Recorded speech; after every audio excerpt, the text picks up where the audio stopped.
तुझी मूर्ती सदा माझे डोळे जड तुझी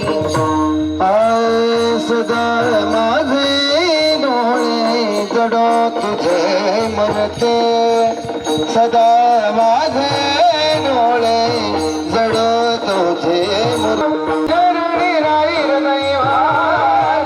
तुका माने काही मागे अनेक हे तुझे बाई सुख सर्वाले गुण तुझे रूप गोड तुझे नाम कोणी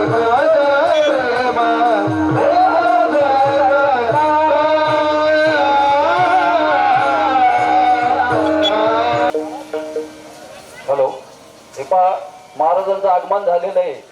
सर्व पुरुष मंडळी महिला मंडळी विनंती सर्वांनी मंडप मध्ये येऊन बसण्याची कृपा करा.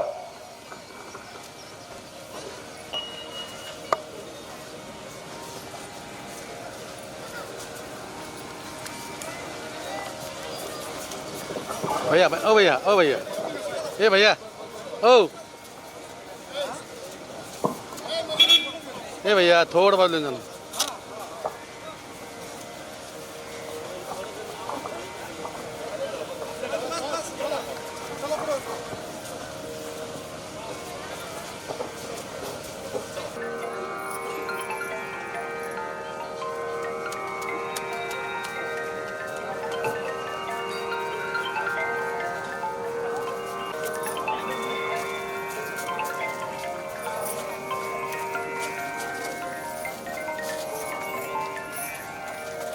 महाराज की जय. गुरुवर नारायण गिरी महाराज की जय.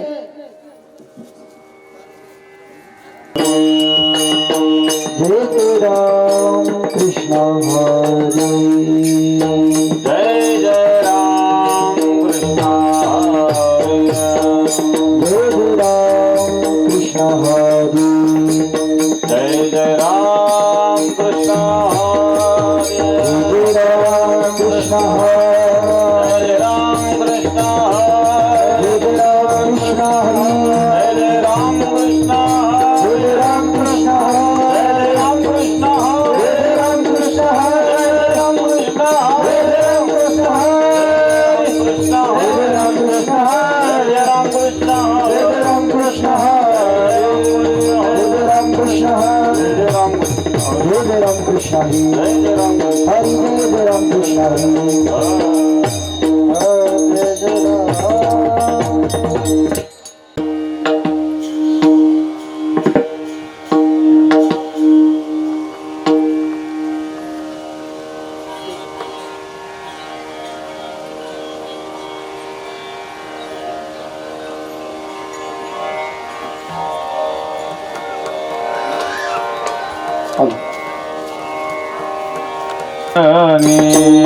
रूप पाहतालो जने रूप पाहतालो जने लक्ष्मी रूप पाहतालो जने सुख झाले हो साधने सुख झाले हो साधने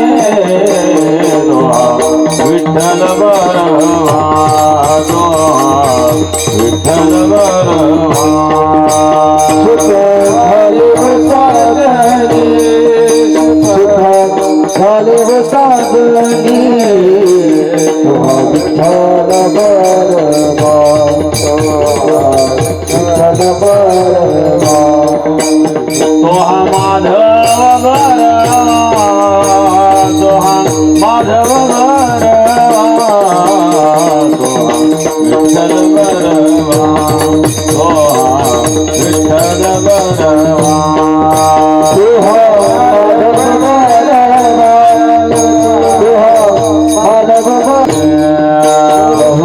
सुकृताची जोडी बहुत सुकृताची जोडी म्हणून विठ्ठल आवडे म्हणून विठ्ठल आवडे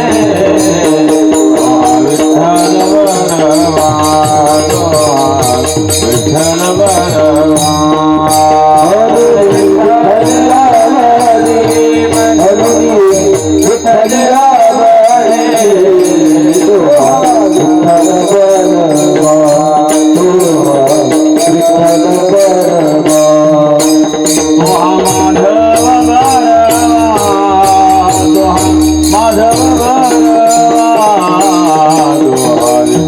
Hare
काळाला दवडी ग्रासावया काळाचे हेवडे पडेल बा जेव्हा सोडविना तेव्हा माय बापा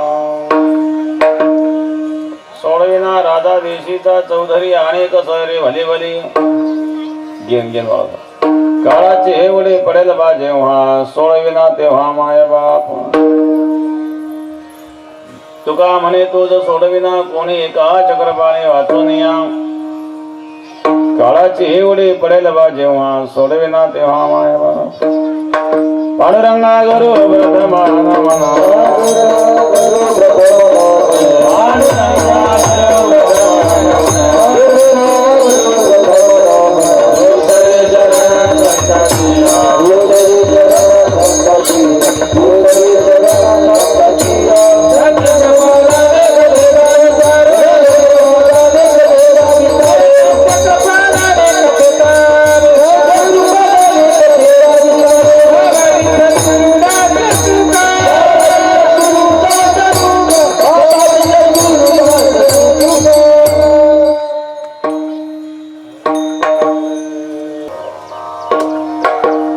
समचरण सरजम सान्निलांबुदाभं जगन्हितपाणि मण्डलं मण्डलानां तरुण तुलसीमाला कंधरं कुञ्जनिद्रं सदसमहासं विठ्ठलं चन्द्रम्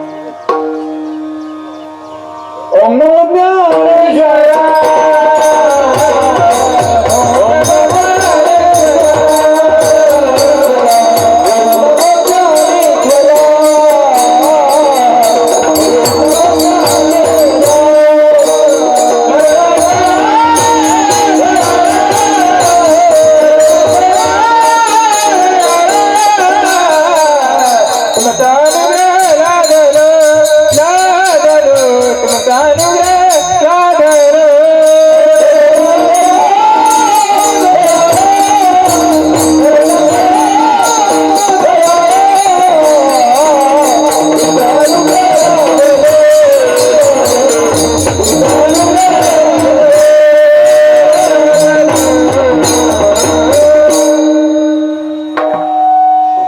ज्ञानेश्वरा करुणा करादयाळा तुमचा अनुग्रह लादलो पावन झालो चराचरी ध्यानमूलं गुरुर्मूर्ते पूजामूलं गुरुपदं मंत्रमूलं गुरुर्वाक्यं मोक्षमूलं गुरुकृपां गंगाभिषुद्धं निकपादस्पर्शं धरोमि तीर्थं वेदं पुण्यं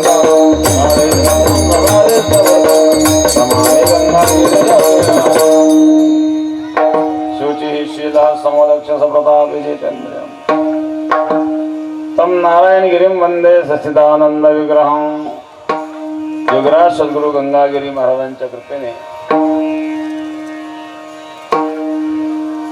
सद्गुरु श्री नारायणगिरी महाराजांच्या आशीर्वादाने कैलासवासी मच्छिंद्र भास्करराव पाटील अवताडे आबा यांचं प्रथम पुण्यस्मरण त्यांच्या मातोश्री गंगा भागीरथी भीमाबाई भास्करराव पाटील अवताडे त्यांच्या पत्नी चंद्रकला मच्छिंद्र पाटील अवताडे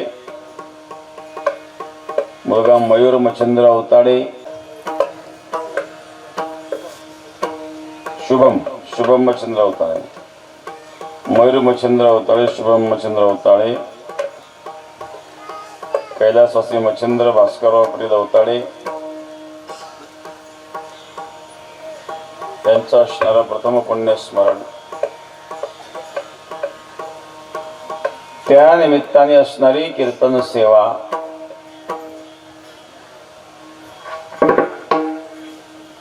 अभंग तुकोबारायांचा आणि मनाला उपदेश करणार आहे. निमित्त श्राद्धाचा आहे. श्रद्धाया क्रियते ती श्राद्ध श्रद्धापूर्वक जे कर्म केलं जातं. मृत व्यक्तीच्या नावाने आपण पिंडदान करतो. का करतो पिंडदान? त्या व्यक्तीला तृप्त करण्याकरता. मग आता मेल्यानंतर तृप्त कोण करायचं बरं? शरीर जाळूनही टाकलं तर आगारी टाकली आणि कोण खायला बरं? आगारी घरात टाकली ते कुठंही म्हणे, कोणी म्हणते स्वर्गवासी, कोणी म्हणते कैलासवासी, कोणी म्हणतं वैकुंठवासी. स्वर्गात आहे का कैलासात आहे का वैकुंठात आहे कोणी पाहिलंही नाही. का नरकात गेले ते माहिती नाही. नरकवासी कोणी देत नाही पत्रिकेत. आणि आगारी घरात टाकत त्याला काय मिळत? मग हे मान्यता वगैरे कशा करताय? अशी खालच्या मजल्यावर ताट वाढलं आणि वरच्या मजल्यावर जेवायला बसलं तरी तर जेवता येणार नाही. हा जर स्वर्गात गेला आणि घरात आगरी टाकली कसं काय त्याला मिळेल बरं? व्यवहार कुठं घडतो? समान सत्तेमध्ये व्यवहार घडत असतो, विषम सत्तेत व्यवहार घडत नाही. शास्त्रामध्ये 3 प्रकारच्या सत्ता सांगितलेल्या आहेत. व्यावहारिक सत्ता, प्रातिभासिक सत्ता आणि पारमार्थिक सत्ता. आता आपण ज्या व्यवहारामध्ये जागृत अवस्थेमध्ये जे व्यवहार करतो, घर घेतलं, बंगला घेतला, जमीन घेतली, हे व्यवहार काय? व्यावहारिक सत्ता आहे. स्वप्नामध्ये प्रातिभासिक सत्ता असते. स्वप्नामध्ये आभास आहेत, स्वप्नातली सत्ता प्रातिभासिक आहे. स्वप्नामध्ये एक राजा होता आणि त्याला स्वप्नामध्ये झालं दरिद्री. स्वप्नात राजा दरिद्री होतो किंवा एखादा दरिद्री राजाही होऊ शकतो. एखादा स्वप्न पडलं आणि स्वप्नात इलेक्शन सुरू झालं, उभा राहायला आमदार केला विधानसभेला उभा राहायला, निवडून यायला अपक्ष, झाला आमदार, गेला मुंबईला गेला, राज्य स्थापनेची वेळ आणि एका सीटावरून सरकार पडतंय. याला आला महत्व, कारण दोन्ही पक्षाला मागणी करता येत नाही, कारण हा ज्या पक्षात जाईल त्या पक्षात सरकार होणार आहे. दोघांनाही सरकार स्थापन करायला एक सीट कमी पडतंय आणि हा पक्ष कुठे जाऊ शकतो, त्याला काही बंधन नाही. याने सांगितलं जो मला मुख्यमंत्री कर तिकडे मी जाईल. आता सत्ता कोणाला तरी स्थापन करायचीच आहे. एका पक्षाने स्वीकारलं जाऊन याला मुख्यमंत्री केलं, पण सत्तेत राहून आपण विरोधी भागात बसण्यापेक्षा याला मुख्यमंत्री केलं काय भय करतोय? अजून कारभार आपल्या हातात राहणार. झाला मुख्यमंत्री, मंत्रिमंडळाचा विस्तार झाला, ऑफिस मध्ये गेला, कामकाज सुरू झालं. तेव्हा पत्नी म्हणली होता किती वेळ झोपताय, दिवसभर आलाय. डोळे उघडून पाहतो तर मोडक्या बाजीवर तुटक्या दोरीवर फाटक्या गोधडीवर पडलेला. कशाचा आमदार आणि कशाचा मुख्यमंत्री. मग मुख्यमंत्री झाला ती सत्ता कोणती होती? त्याला प्रातिभासिक सत्ता म्हणतात. एक आहे व्यावहारिक सत्ता, एक आहे प्रातिभासिक सत्ता. मग प्रातिभासिक सत्तेचा व्यावहारिक सत्तेशी कुठे ताळमेळ नाहीये. तसं मी उदाहरण सांगत होतो. एक राजा स्वप्नात झाला भिकारी, दरिद्री झाला, वनवत भटकू लागला, कोणी भिक्षा मागतंय भिक्षाही देईना. जंगलात फिरता फिरता त्याच्या मागे लागला कोल्हा. त्या कोल्ह्याने त्याच्यावर हल्ला केल्यामुळं तो कोल्हा डसला, त्याला वेदना झाल्या, माणूस जखम झाली कोल्हा डसल्यामुळं. तो एका वैद्याकडे गेला. त्या काळात वैद्य असायचे. वैद्याला औषध मागितलं, वैद्याने सांगितलं औषध मिळेल पण पैसे लागतील. फुकट कसं काय? औषध तयार करायला खर्च येतो, मेहनत असते, त्याला फुकट कसं काय मिळत? त्यांनी आग्रह केला, मी गरीब माणूस आहे. तो वैद्य म्हणला गरीब श्रीमंत इथं काय संबंध आहे? तो औषध घेण्याकरता आला, पैसे देणे, औषध घेऊन जा. पण माझ्याकडे पैसे नाही. वैद्य म्हणजे तुझ्याकडे पैसे नाही, मी काय करू? अहो एखाद्या श्रीमंताकडून 2 पैसे जास्त घ्या, गरीबाला मदत केली पाहिजे. त्या वैद्याने सांगितलं मला उपदेश नको करीत, तुझं ब्रह्मज्ञान आहे, काय करता मी तर बसलेलं नाही. तुला औषध पाहिजे, पैसे दे, नाही तर निघितून गेला. विचारले पैसे नव्हते, काय करेल तो? रडायला लागला. काय स्वार्थ दिलं काय म्हणजे? मी जर एखादा मोठा माणूस असतो माझ्या मागे पळत असतो. बरेच मोठे मोठे लोक, आणि त्या मोठ्या लोकांना पैसे मागायची हिंमत येत नव्हती, ते बोलवतच सुद्धा. गरीबाला दिलं काही बिघडलं बरं, पुण्याचं काम. रडायला लागला. काय स्वार्थ काय? तो रडत असताना त्याला एक साधू भेटला. साधू विचारलं का रडतो बाबा? काय सांगा म्हणले, मला कोलाट असलाय, खूप वेदना होत जखम झाली. औषध मागितलं, त्या वैद्याने औषध काही दिलं नाही, पैसे मागतो, माझ्याकडे पैसे नाही. साधू म्हणला काय काळजी नको करू, मी औषध देत तुला. साधून त्याला औषध दिलं, झोळीतून काढलं, औषध दिलं, औषध लावलं, त्याच्या वेदना पाहिल्या, जखमही बरी झाली. तेवढ्यात जाग आली, डोळे उघडून पाहतो तर राजमहाराज झोपलेला. स्वप्नात दरिद्री झाला होता. आता हाक मारली तर 100 वैद्य हात जोडून उभे ना हो, परंतु स्वप्नातल्या कोल्या करता जागृत अवस्थेतला एकही वैद्य उपयोगी नाही आला का? राजवैद्य त्याच्याकडे मोठे मोठे विद्वान बुद्धिमान, पण राजवैद्य उपयोगाचे नाही आले. म्हणजे स्वप्नातील कोल्या करता जागृत अवस्थेतला वैद्य उपयोगी आला नाही, पण स्वप्नातील कोल्या करता स्वप्नातला साधू उपयोगी आला. तो साधू स्वप्नातच होता. मग स्वप्नातल्या कोल्या करता स्वप्नातला साधू का उपयोगी आला? कारण स्वप्नामध्ये जे सत्ता आहे ती प्रातिभासिक सत्ता आहे. प्रातिभासिक सत्तेतला व्यवहार प्रातिभासिक सत्तेत होत असतो. जागृत अवस्थेमध्ये असणारी व्यावहारिक सत्तेचा आणि प्रातिभासिक सत्तेचा ताळमेळ बसत नसतो.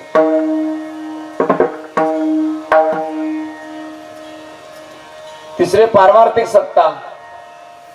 पारमार्थिक सत्तेमध्ये सांगितलंय जगतही सत्य नाही. धन मिळवले कोटी सवे नये रे लंगोटी. करोडो रुपये कमवले पण हे रुपये तिथं उपयोगी येणार नाही. रावणाची किती घरं होते, कोटी घरे जेथे काशा आणि तांब्याची शुद्ध कांचनाची सप्तकोटी. 7 कोटी सोन्याची घरं होती रावणाची.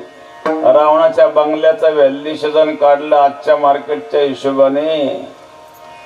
सोन्याचा काय भाव? 1.25 लाखापर्यंत गेला सोनं. तोळा बिल्डिंग बांधायला काय तोळ्यानं चालतं का काम? तिथं टनाचा हिशोब आहे. मग सगळी प्रॉपर्टी जरी विकली तर त्या पैशामध्ये रावणाचं बाथरूमही व्हायचं नाही आपल्याकडून. रावणाच्या बाथरूम इतकी सुद्धा आपली प्रॉपर्टी नाही. असे 7 कोटी सोन्याची घरं, काय प्रॉपर्टी होती त्या रावणाची. पण सांगा ते कवळी गेली नाही. ही कवळी सुद्धा रावणाला सोबत नेता आली नाही. कारण हे जे घर होते हे व्यावहारिक सत्तेतले होते आणि त्याला जिथं जायचंय ते पारमार्थिक सत्ता आहे, तिथे सत्ता बदलली. म्हणजे समान सत्तेमध्ये व्यवहार घडतो, विषम सत्तेमध्ये व्यवहार घडत नाही. तसा या ठिकाणी प्रश्न असा आहे की ज्या माणसाचा मृत्यू झाला त्याला तुम्ही पिंडदान म्हणून जे काही अर्पण करीत आहात, आगारी घरात टाकीत आहात, त्याच्या नावाने त्याला ते कसे काय प्राप्त होईल? कारण तो काही जिवंत नाहीये. मग तुम्ही दिलेलं तर खाऊ शकत नाहीये, तर तोंडही नाही खायला. तो कुठे गेला हे माहिती नाही आणि त्याच्या नावाने हा पिंडदान करतो. याचा काय संबंध? आणि ते त्याला मिळू शकतं का? मिळू शकत असेल तर ही काय प्रक्रिया आहे? अलीकडचा वैज्ञानिक काळ आहेत ना, विज्ञानवादी लोक आहेत, त्यांना हे सगळे शास्त्र विचार नाही पडत. प्रॅक्टिकली काय विज्ञान काय सांगतं, जे शास्त्र काही दिलं असो. पण या ठिकाणी समानता काय असू शकते? आपण आगारी टाकतो याचा अर्थ तो पदार्थ अग्नीवर टाकतो. पदार्थ अग्नीवर टाकल्याने काय होतं? अग्नीच्या संयोगाने त्या पदार्थाचं रूपांतर वायूत होत. 1 क्विंटल लाकूड जर आपण जाळलं तर 1 किलो राख शिल्लक राहते. 99 किलो गेलं कुठं? ते 99 किलो वायूद्वारे वातावरणात पसरून गेलं, दिसलं नाही आपल्याला.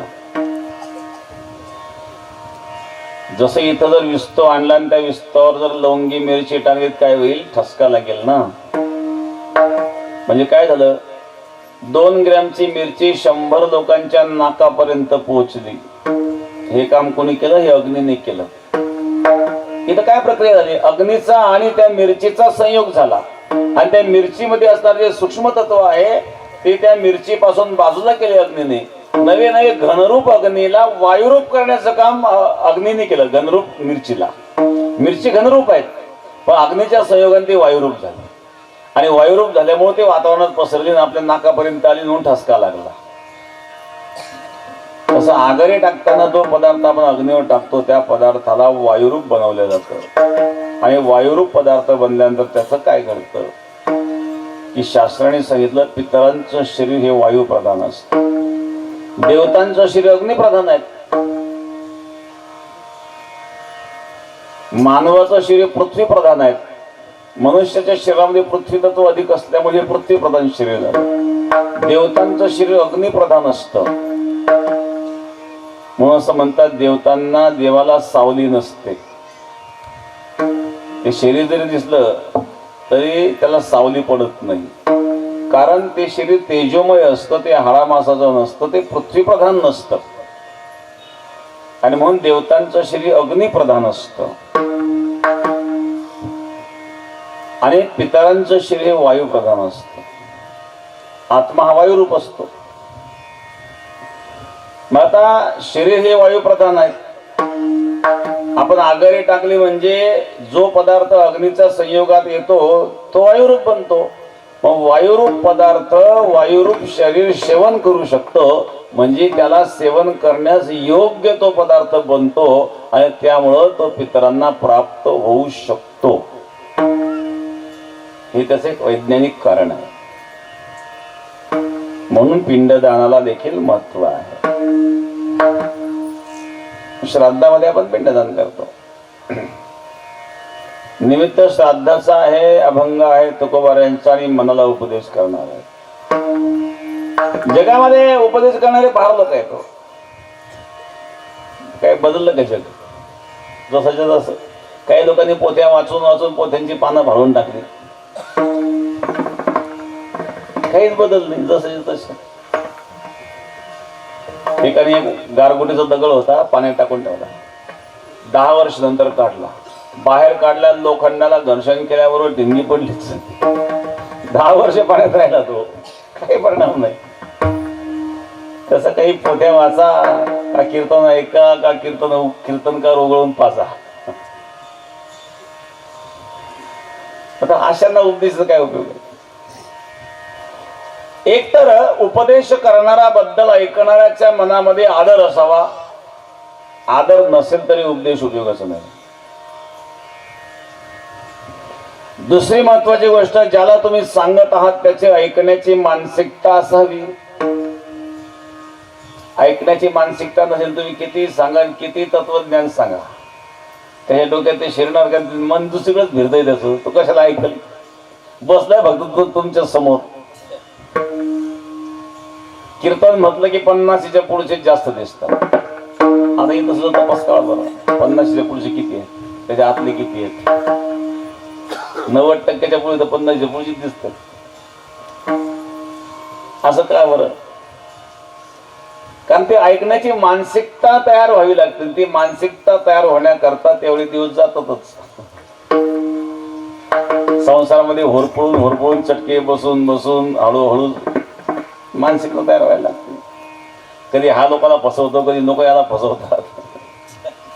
अशा प्रकारे चटके बसून थोडा शुद्धीवर यायला लागतो आणि त्याला आता परमार्थाची गरज भासायला लागते. तोपर्यंत 50 उलटून जाते. म्हणजे काय झालं? मानसिकता तयार व्हायला लागली. जोपर्यंत मानसिकता तयार होत नाही तोपर्यंत उपदेश करणारा कितीही ब्रह्मज्ञानी असला उपयोग नाही होत. एक गायक होते, गायक खूप चांगला गाणारा. सहज रस्त्याने चालला, भूक लागली होती. एक शेतकरी आऊत सोडून बसला न्यारी करायला. याला पाणी लागेल, याने पाणी मागितलं. पाणी दिलं शेतकऱ्याने. चला 2-2 घास खाऊ म्हणलं. तर न्यारीची वेळ झाली. त्याला जेव घातलं. आता तो चांगला गायक, त्याला वाटलं यांनी जेव घातलं, आता आपल्याकडे द्यायला काय बरं. आपण एखादा राग गाऊन नको म्हणले याला. आता तो अंगात धरणारा शेतकरी, त्याला रागाचा काय संबंध? माणूस किती या नात्याने जेव घातलं. याला वाटलं आपलं उपकारातून उतराई होण्याकरता काहीतरी केलं पाहिजे आपण. त्याने राग गायला सुरुवात केली. राग गाता गाता ताण मारायला सुरुवात केली. त्याला वाटलं काय झालं म्हणले याला. आता तर चांगला होता म्हणे, असं काय थरथर करतोय म्हणजे. तसं आपल्याला नाव ठेवलं या बाबाची भाकर काढल्यामुळे झालं काय याला काही. त्यावेळेला दुसरा माणूस आला, का हो काय झालं, बघा ना आम्हाला असं काय करतोय म्हणली. तो डोळे बंद करून राग गातोय. तो दुसरा म्हणला, माझा बैल सुद्धा असा थरथर करायचा म्हणजे. मग तू काय केलं, मी डागवलं होतं म्हणे त्याला. याने काय एक गस पाहिला, 2-4 लाकडं गोळा केले, ते पेटवले, त्याच्यावर तापायला ठेवला गस. डोळे बंद करून गातोय. त्यावेळेस तिसरा माणूस आला, का हो काय चालय हो, बघा या माणसाला काय झालं म्हणले, आणि तुम्ही हे लाकडं का जाळतायत. नाही ते तो म्हणला आमचा बैल थरथर करायचा ना, मी डागवला होता म्हणे. हे डागवल्याशिवाय नीट नाही व्हायचं. म्हणले थांबा थांबा. तो तिसरा माणूस होता, ज्ञान होते त्याच्यातलं, तो गेल्या कानात सांगितलं बंद कर म्हणजे डागायची वेळ आली तुला आता.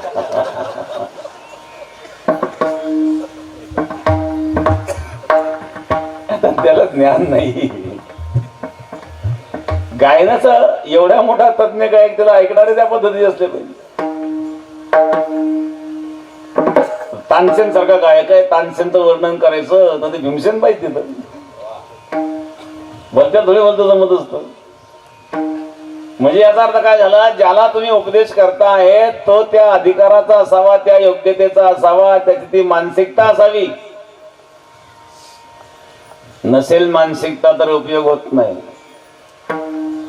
भागवतामध्ये उदाहरण येतं आत्मदेव ब्राह्मणाचं. तो आत्महत्या करता गेला. लोक हिणवायचे, निपुत्रिक निपुत्रिका म्हणते पहा हो चांडाळ पातकांच्या मूळ पोरवडा. निपुत्रिक आहे, चांडाळ आहे, हे तोंड पाहू नका. याला असं अपमानास्पद जीवन जगण्यापेक्षा मेलेलं बरं. आत्महत्या करायला गेला, एका साधू भेटला, साधून समजून सांगितलं, अरे बाबा कशाला मरतोय, एवढं मोठं शरीर भगवंताचे मराय करते, हे अपमानास्पद जीवन काय. तर सांगितलं, अरे बाबा ज्याला मुलबाळ आहे ते तरी कुठं चुकी आहेत, कशाला इच्छा करतो, नाही तर नाही. मग काय मरत असतं काय, आत्महत्या करत असतं काय. तो म्हणला महाराज मला उपदेश नाही करू, मी काय पोती ऐकायला नाही बसलो इथे. आमचं संसारी माणसं दुःख तुम्हाला काय करायचं, साधूला पोर न सोर जीवाला घोर, बायको नाही, पोरं नाही, संसार नाही, तुम्हाला काय करायचं आमचं दुःख. मला एकतर मरू द्या, नाही तर मग आशीर्वाद द्या पोर व्हायचा. साधू दया आली, साधू फळ घे घे, हे फळ घेऊन तुझ्या बायकोला खाऊ घाल, तुझा मुलगा होऊन जाईल. तो म्हणला ठीक आहे, एखादा एक ट्राय करून बघ. एवढा आत्महत्या करायला चाललो होतो, पण साधून दिलंय फळ, झाला मुलगा तर बरं. गेला, पत्नीच्या हातात फळ दिलं. तिची बहीण आली होती तिथे भेटायला तिला. तिची बहीण म्हणे येड्यावर न करू, असं कोणाचं काही खात जाऊ नको, ते कोण बाबाने काय काही दिलं म्हणे, तू काही खात बसते म्हणे. तुला मुलबाळने तर माझं दत्तक घेऊन टाक ना. आता याच्याकडे प्रॉपर्टी भरपूर, याला मुलबाळ नव्हतं, आणि तिच्याकडे मुलंच मुलं, प्रॉपर्टी काहीच नाही. ते तुझी सख्खी बहीण आहे, माझं पोरग तो दत्तक देते ना, कशाला पोराच्या नादी लागेल. फळ ते फेकून, ते फळ ते फळ त्या गायला घालून दिलं तिने. ते म्हणले, हे बघ मी आता गरोदर आहे म्हणे, हा मुलगा तुला देऊन टाकेल म्हणले. आपण असं करू, तू फक्त काय कर, गर्भवती सोंगान. मला मुलगा झाला की मी म्हणेल माझा मुलगा मेला, तू म्हणे मला मुलगा झाला, पाठीमागच्या दाराने आणून देईल तुला. हे रस्ते आपल्या दोघींनाच माहिती. ठीक आहे, तिने गर्भवतीचं सोंग आणलं. चिरगुटे बांधवणी वाढविले पोट, गरवाड बोबाड जना माझे. याला इतका आनंद झाला, आणि बाप होणार. एक तर निपुत्रिक निपुत्रिक म्हणून आतापर्यंत लोक हिंदवीत होते. पत्नी गर्भवती राहिली, त्याला खूप आनंद झाला. आणि खूप आनंदाने एक दिवस मुलगा, तिला जेव्हा मुलगा झाला तिच्या बहिणीला तिला आणून दिला. ही म्हणली झाला मुलगा, ती म्हणली माझा मुलगा मेला, ही म्हणली माझा मुलगा झाला. उत्सव केला याने, 5वी 12वी चांगल्या प्रकारे बारसही केलं, मोठा उत्साह केला. बऱ्याच वर्षानंतर मुलबाळ झालं. एक तर मुलबाळ होत नव्हतं, आत्महत्या करायला गेला होता. 3 महिन्यांदा त्या गायला मुलगा झाला, का ते फळ दिलं नाही साधूने, ते कसं काय व्हायला. आता 2 मुलं घरात. आता तो मुलगा झाला शहाणा.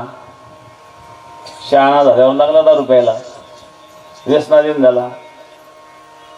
एक दिवस बापाने अळवलं, अरे तू काय करतोय, दारू काय पितो, मांस काय खातो. त्यांनी बापाला सांगितलं अजिबात बोलायचं नाही, घरात राहायचं, बोकाट्याने अर्ध सत्कर खायची, पळून निघा घरच्या बाहेर. बसला डोक्याला हात लावून. तेव्हा रडत होता मुलगा का होत नाही म्हणून, आता रडतोय मुलगा का झाला म्हणून. आणि अशा वेळेला त्याला गोकर्णाने उपदेश केला.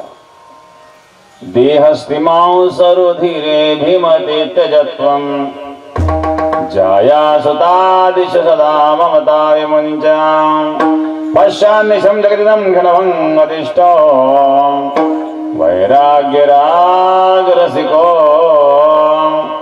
भवभक्तिनिष्ठा धनरारपुत्र जन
पुत्र जन बंधू सोयरे पिसून सर्व मिथ्या आहे जाणून शरण हरी का देवासी. आता उपदेश पटायला लागला. केव्हा पोरगा म्हणला राहायचं नीट राहणे निघ घराच्या बाहेर. जेव्हा आत्महत्या करण्याकरता गेला होता तेव्हा पण उपदेश केला होता, पण तेव्हा पटला नाही. तो मी पोथी आली. पण आता पोरगा जेव्हा म्हणला निघा घराच्या बाहेर, आता उपदेश पटायला लागला. संसारात चटकी बसायला लागले की मग उपदेश पटायला लागतो. म्हणजे ऐकण्याची मानसिकता निर्माण होणं महत्वाचं आहे. म्हणून महाराज जगाला उपदेश करण्यापेक्षा अगोदर स्वतःच्या मनाला उपदेश करतात. जगाचं जे होईल ते होईल, पण अगोदर तू सुधार. म्हणजे बिघडल्यांपैकी एक सुधारला असा प्रत्येकाने विचार केला सगळे सुधारतील. आणि म्हणून तुकोबारे मनाला उपदेश करता. अरे मना नको रे, मना नको नको या मायेच्या जाळ्यामध्ये अडकू. काळ समोर तुला ग्रासना करता आलेला आहे प्रथम चरणामध्ये. नको नको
काला दवडी ग्रासावया विढाला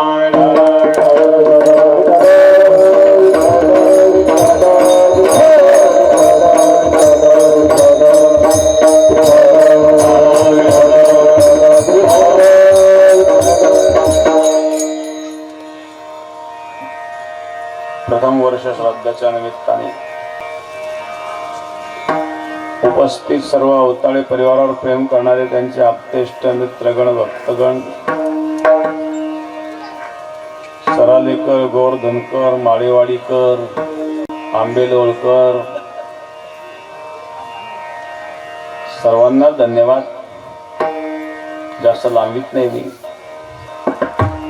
आवरून गेलो लवकरच.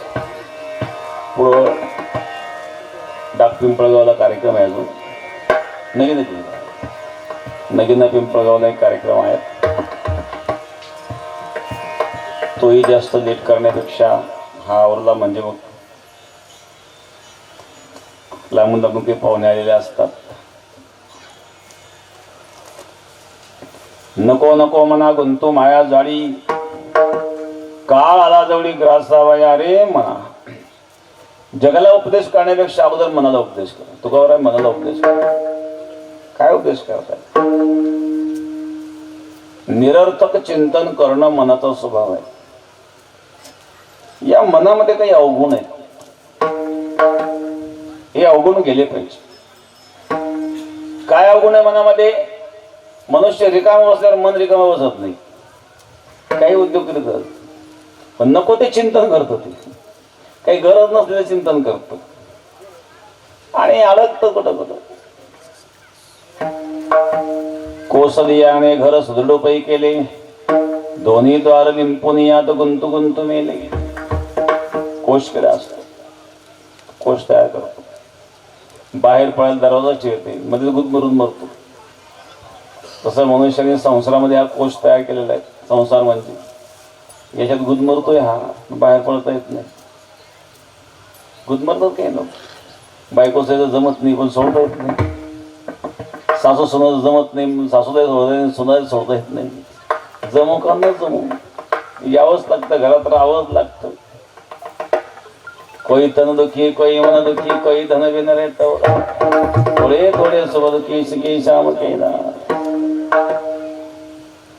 घरामध्ये घडलेल्या घटना लोकांनाही सांगू शकत नाही.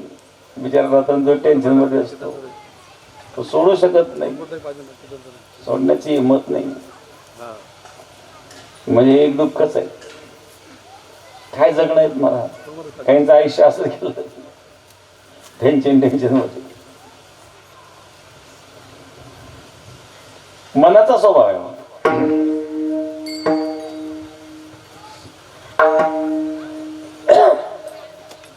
मग मनाला साथ करतायत महाराज. या संसारामध्ये अडकलाय हा, बाहेर पडता येत नाही. एकदा एक मनुष्य म्हणला, महाराज काय करावं?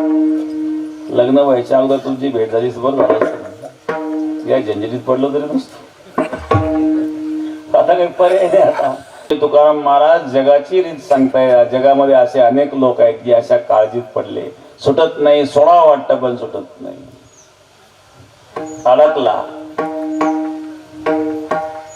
असं हे मन आहेत महाराज. हे कायम अडकत असत.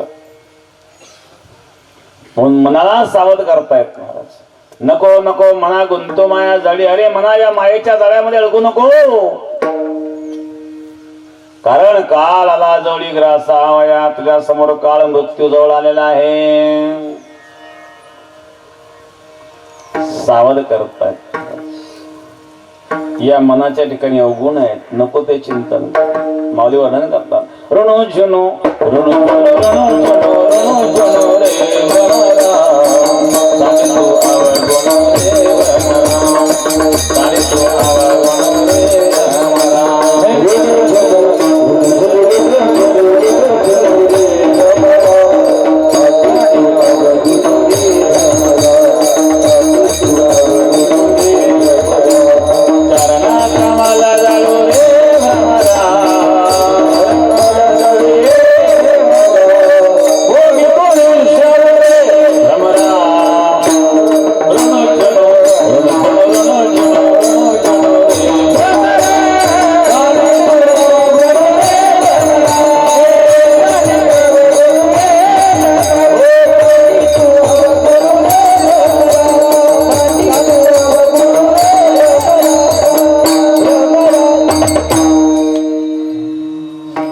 भ्रमराच्या ठिकाणी काय अवगुण आहे?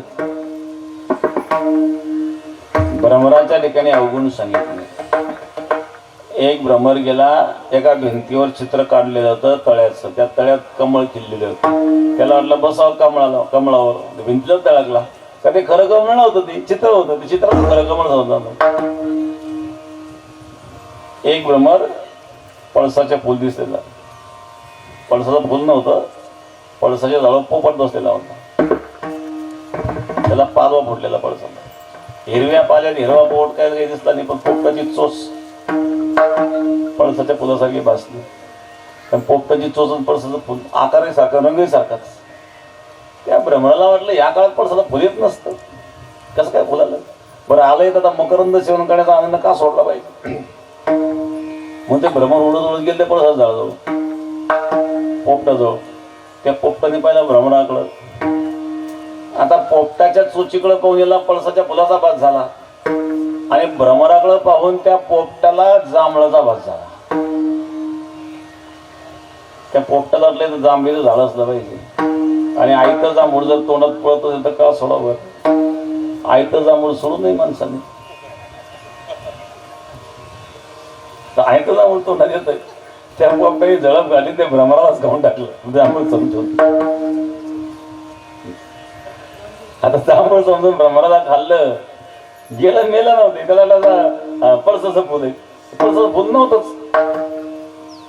तसं अनेक ठिकाणी त्या भ्रमरासारखा मोह लागतो. एक भ्रमर ओळखतो त्याला साबरीचं वन लागलं. त्या साबरीला फुल येतं बघा, ते कमळासारखं दिसतं.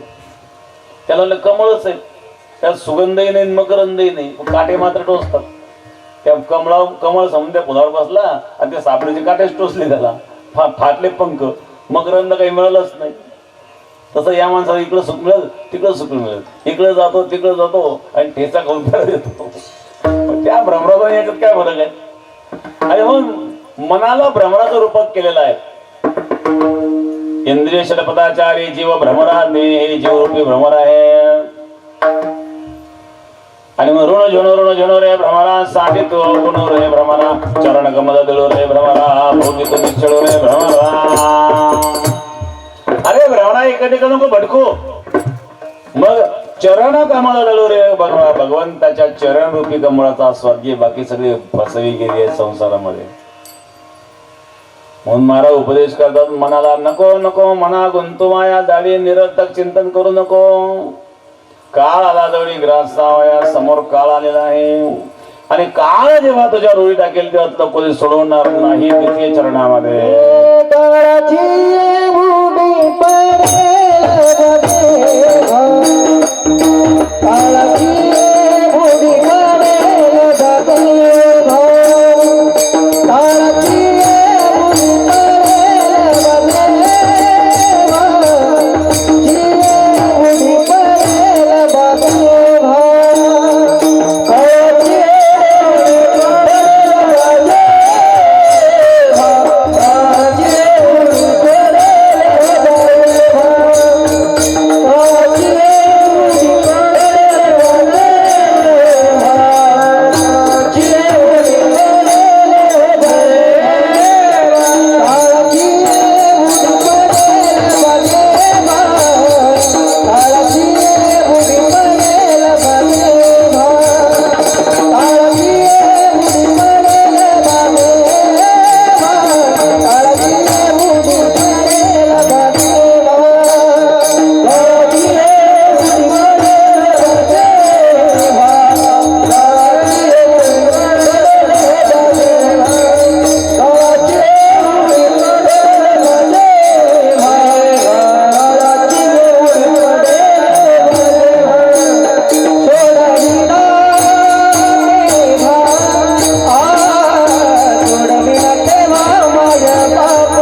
बा जेव्हा सोडविना तेव्हा मायबाप, जेव्हा काळाची उडी पडेल तेव्हा आईबाप सोडवणार नाही, कोणी सोडित नाही, डॉक्टरही सोडवित नाही.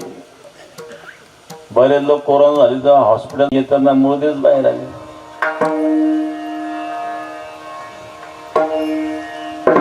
एका माणसाने बंगला बांधला मोठा, शेतकरी होता पण चांगला शेतकरी होता, सदन शेतकरी होता, हाऊस होती त्याला. 2 कोटीचा बंगला बांधला. बंगला बांधला, आमच्याकडे तारीख घ्यायला आला, वास्तुशांती करायला. तारीखही घेतली, लागला कोरोना, गेल्यानंतर कोरोनात वास्तुशांतीच्या अगोदरच. आता एवढ्या हौशीनं बंगला बांधला आणि वास्तुशांतीच्या अगोदर गेला राहू, काय भरोसा कोणाचा. साथ देती नहीं हो किसी का, क्या भरोसा है जिंदगी का, क्या भरोसा है जिंदगी का,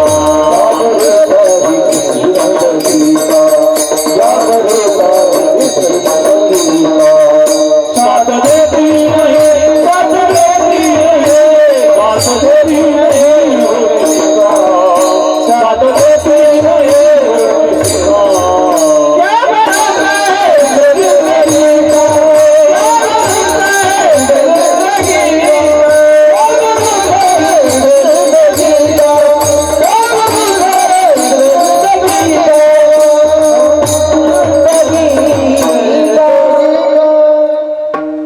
क्या जीवन की बकरिया सातों में लिया नहीं तेरा घास.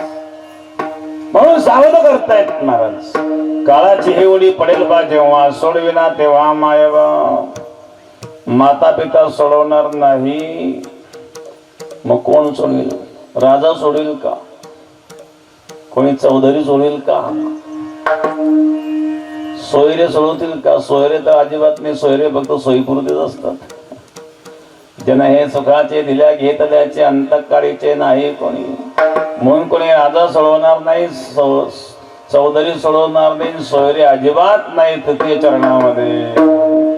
सोडविना राजा देशी जातो दारी, सोडविना राजा देशी जातो दारी, सोडविना राजा देशी जातो दारी, सोडविना राजा देशी जातो दारी.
सोडविना राजा देशीचा चौधरी.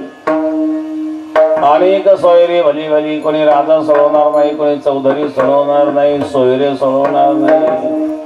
आपुली आपण करा सोडवणार, संसार बंधन तोडावे.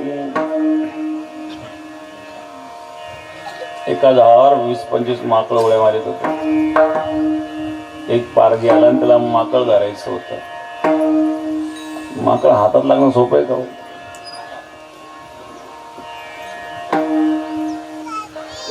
पण माकडा पकडणं सुद्धा एकदम सोपं आहे. तुम्हाला आयडिया सांगतो, करून नका प्रयोग.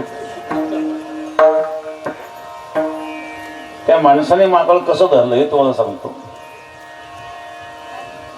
त्या झाडावर 20-25 माकडं उड्या मारत होते. 100-200 फूट अंतरावर त्यांनी खड्डं खोदलं, त्याच्यामध्ये मळकं पुरलं, मातीने पॅक करून टाकलं. फक्त मळक्याचं तोंड वर ठेवलं, त्या मळक्यात टाकले फुटाणे. फुटाणे म्हणजे माकडाच्या आवडीचा पदार्थ. तुम्ही निघून गेले, त्या माकडाने डोकावून पाहिलं, तर डोकावून माकडा स्वभाव आहे. काही लोक बा इकडं डोक तिकडं डोक, डोकीतच राहतात आयुष्यभर. नको तिथं डोकतात, तसं नको तिथं डोकणं माकडाचा स्वभाव आहे. पण माणसं डोकतात, तर माणसं सुद्धा जन्मापासून डोकाळूच येत नाही. पायाळू फार थोडे असतात, बहुतेक डोकाळूच असतात. यांनी डोकवून पाहिलं माकडाने. फुटाने पाहिल्यावर जिभेला पाणी सुटलं, त्यांनी दोन्ही हात घातले फुटाने काढण्याकरता. मळक्याचं तोंड अरुंद होतं. जाताना हात सरळ गेले, पण हातात मुठीत जेव्हा फुटाने आले त्यावेळेला ते हात फुगले. हात कुठं निघतायत बाहेर. जाताना सरळ गेले, पण येताना सरळ नाही. ते मुठीत फुटाने आले ना, ते मागं झटके द्यायला लागला. मोठे मोठे झटके देऊन सुद्धा हात निघेना. ते घाबरलं. त्याला वाटलं मळक्यात कोणीतरी बसलेलं आणि आपल्या आतोडीत आहे. घाबरलं माकड. आता हातातले फुटाने जर टाकून दिले तर हात निघू शकतात, पण फुटाने सुटत नाही. या जीवाची अशी अवस्था आहे. या संसाररूपी मळक्यामध्ये विषयरूपी फुटाने, त्याला हे जीवरूपी माकड वाढलेले आहेत.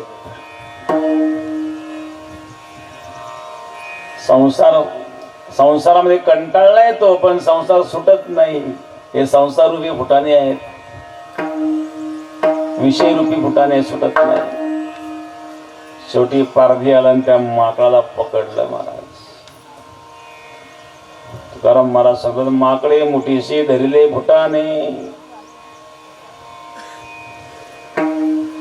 अडकला महाराज तो. मग आता कोणी सोडलं आलं का त्याला? धरलं पारधी. तसा हा जीव सुद्धा काळरूपी पारध्याच्या अधीन होतो. संसाररूपी मडक्यामध्ये विषयरूपी फुटाने त्याला भाळलेलं हे जीवरूपी माकड आणि काळरूपी पारधी याच्या पाठीमागे आलंय. पारधीने जाळं टाकलेलं आहे, काळाचं जाळं. या काळाच्या जाळ्यामध्ये प्रत्येक जण अडकलेला आहे. या जाळ्यातून निघत नाही, त्या पारध्यातून त्याला सुटता आलं नाही. शेवटी माकड पकडले गेलं पारध्याच्या हातात. तसं जीवाची अवस्था आहे. मग चौकडून ज्यावेळेला मनुष्य अडकतो, इतरांना कोणाला सल्ला विचारावा तर सल्ला देणारे सल्ला देण्याऐवजी गैरफायदा घेण्याचा प्रयत्न करतात महाराज. आणि म्हणून कोणाचे सल्ले ऐकण्यापेक्षा महाराज सांगतात भगवंताचं चिंतन करा. आता डॉक्टर सुद्धा सांगतात आमचे प्रयत्न संपले, आता आमचे प्रयत्न तुमचं प्रारब्ध, भगवंताचं नाव घ्या, झाला काही चमत्कार तर वाचू शकतो तुम्ही.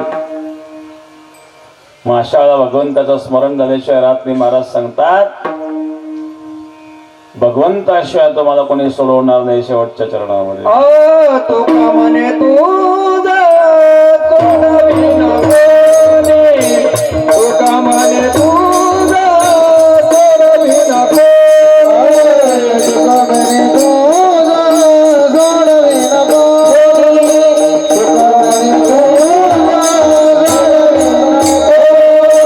तुका म्हणे तुझा तुका म्हणे तुझा सोडविन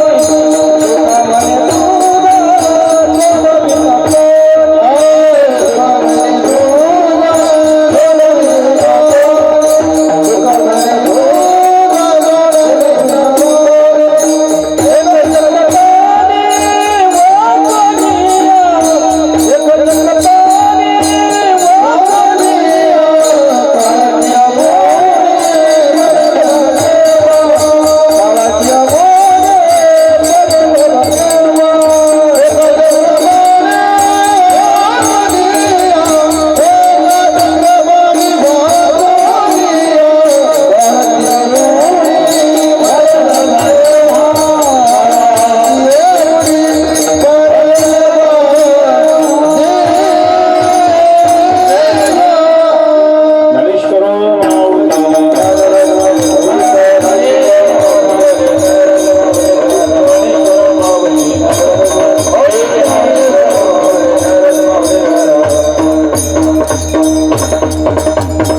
आजचं प्रथम पुण्यस्मरण त्यांच्या मातोश्री गंगा भागीरथी भीमाबाई भास्करराव अवताळे, त्यांच्या पत्नी चंद्रकला मच्छिंद्र अवताळे, चिरंजीव मयूर मच्छिंद्र अवताळे, शुभम मच्छिंद्र अवताळे, समस्त अवताळे परिवार, अवताळे परिवारावर प्रेम करणे त्यांचे सर्व आप्तेष्ट मित्रगण भक्तगण, भजनी मंडळ सराला साहित्याकरिता देणगी.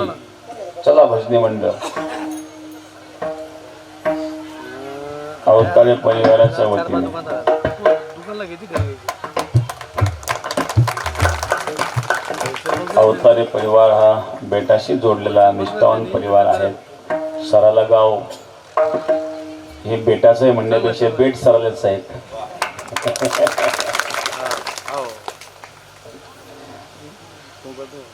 कारण सराला गावाच्या अंतर्गत बेट येत असतं